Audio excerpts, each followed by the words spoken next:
Good afternoon. Welcome to Monday's World of Weather. You're clicked on to long-range weather forecast discussion for September 2nd to the 14th.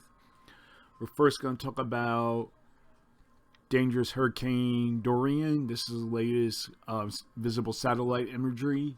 If you look at this, usually like the last frame here, you can see an eye is visible. And we have good outflow in all quadrants. You can see, especially across to the south.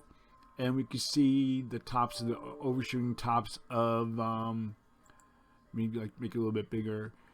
Overshooting tops of the thunderstorm convection on the eastern and northeast side, and that's usually the worst of the hurricane. And you can see there's not much activity to the southeast, but we can see the spiraling bands. Kind of looks a little elongated, but the system looks fairly healthy, and it'll continue to strengthen as we go through the period. We're going to look here at the latest advisory as of 2 p.m. It's at 24.8 north, 70.3 west, maximum sustained winds of 115 miles per hour, and it's moving towards the northwest at 10. It's slowing down a little bit since this morning was moving at 12, just a slight decrease, and is now a Cat 3. And you can see this is the projected path, and then as we get to here around Sunday, Monday, and Tuesday, you can see there's a wide possibilities of where the system can go once it approaches the Florida coast.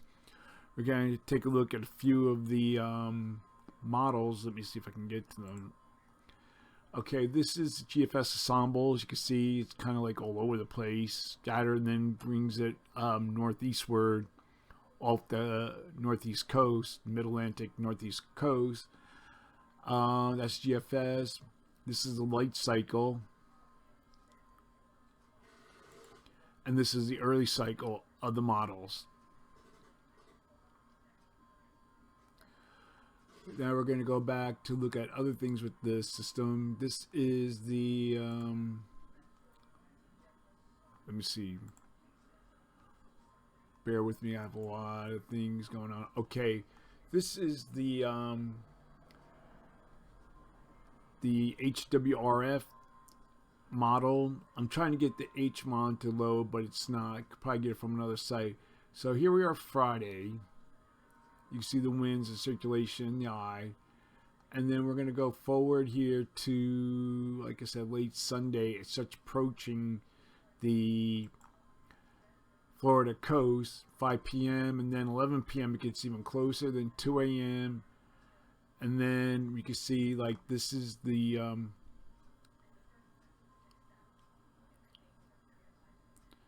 activity in the winds circulating around the storm, and here's where the strongest winds. And then we go to, we'll say 11 a.m. on Monday, still hasn't made landfall, and then we get to 8 p.m. Monday. Then we go to Tuesday, early Tuesday, you can see 2 a.m. and then 5 a.m. it starts to make landfall.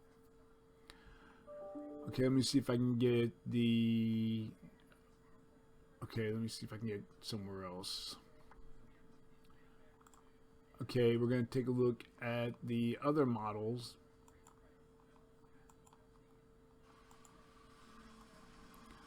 Okay, we're going to take a look. This is the GFS. You can see a Dorian down in the lower right hand corner. And we come to 72 hours, and we have a ridge here to the north that would be blocking the northward movement. And we also have an upper low here, but that's starting to move away from Dorian. That's staring, they're both staring Dorian towards the Florida coast, and later on it'll be this ridge to the north that will be pushing Dorian towards the Florida coast. And then we go forward in time, and we get to 8 a.m. on Monday. It gets fairly close, and then we get to, we'll say This is Tuesday morning. Then we'll go back it up and we'll look at the European. They're fairly slightly, the European seems to be a little slower than the rest. So that would be, expect strong winds, of course, heavy rain, flooding, and storm surge for parts of Florida and to the southeast. Elsewhere across the country, generally expecting rain, lighter rain across the nation. We're going to get back to the regular forecast. Okay, this is for September 2nd to the 6th. You can see we have an upper low here over Hudson Bay. I was getting a little ahead of myself before. With a trough here that we gradually lifting out across eastern Canada. And you can see we have a fairly strong ridge. You can see right here over the southwest with above normal heights in the east. And we have the westerlies remain across the northern border. Now, across the rest of the nation will see generally light precipitation. However, there's one exception. Will be locally strong to severe thunderstorms with possible along a frontal boundary on Monday in the northern plains to the upper Midwest. September 5th to the 9th. There will not be a whole lot of change. We're still expecting our upper ridge here across the southwest. And we have our upper low or trough over eastern Canada. So the models are fairly good agreement. They are in good agreement. So for this forecast period, I am forecasting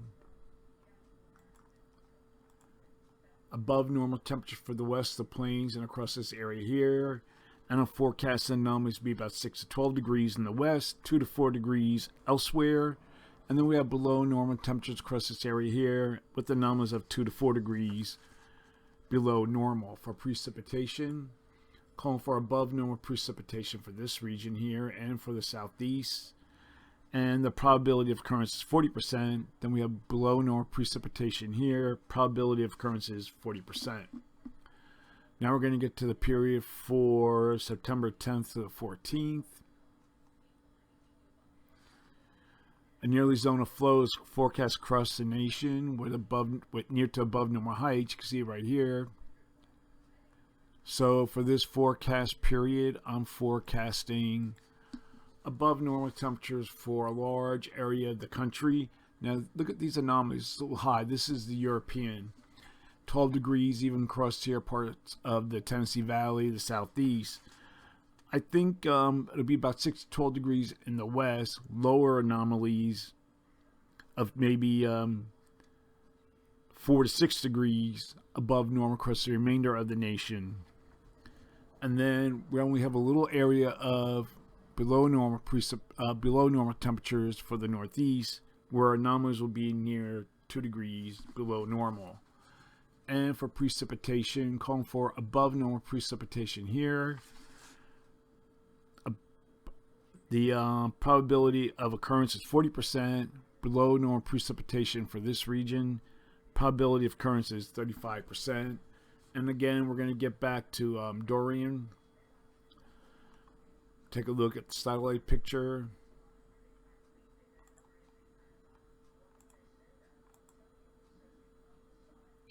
And we're going to look at the current position. It is, again, 24.8 north, 70.3 west. Maximum sustained winds of 115 miles per hour, making it a Cat 3. And movement is towards the northwest at 10 miles per hour. So that's all for today. Thanks for coming, Jim Only's World of Weather, and have a good day.